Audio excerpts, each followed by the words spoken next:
கோட்பாடும் உடன்படிக்கை பாகம் 13 மே 15, 1829 பென்சில்வேனியாவின் ஹர்மெனிகருகில் அருணோயா ஆசாரியத்துவத்திற்கு தீர்க்கதரிசியும் ஆல்வியர் குளோரிடரின் நியமிக்கப்படுதலை பற்றியும் விளக்கிய ஜோசப் ஸ்மித் வரலாற்றிலிருந்து ஒரு சுருக்கம்.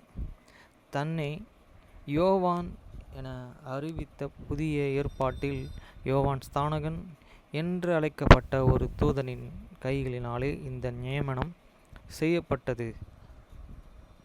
மில்கிசேதேக்கின் ஆசாரியத்துவம் என்று அழைக்கப்படுகிற உயர்ந்த ஆசாரியத்துவத்தின் நிறைவுகோள்களை தரித்திருக்கிற பூர்வகாலத்து அப்போஸ்தலர்களான பேதுரு, யாக்கோபு மற்றும் யோவான் வழிகாட்டுதலின் கீழ்தான் செயல்படுவதாக தூதன் விளக்கினான்.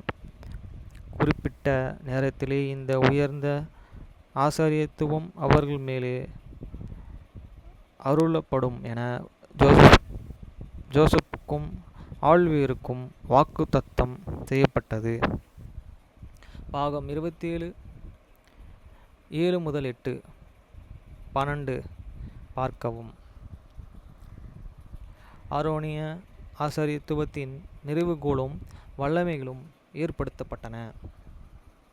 1. என் சக ஊழியக்காரர்களாகிய உங்கள் மேலே மேசியாவின் நாமத்தில் தூதர்களின் பணிவிடையும் மனம் திரும்புதலின் சுவிசேஷமும் மற்றும் பாவங்களின் மீட்புக்காரராக முழுக்கு ஞானஸ்தானம் ஆகியவற்றையின் திறவுகோள்களையும் கொண்டிருக்கிற ஆரோனின் ஆசாரியத்துவத்தையும் நான் அருள்கிறேன்.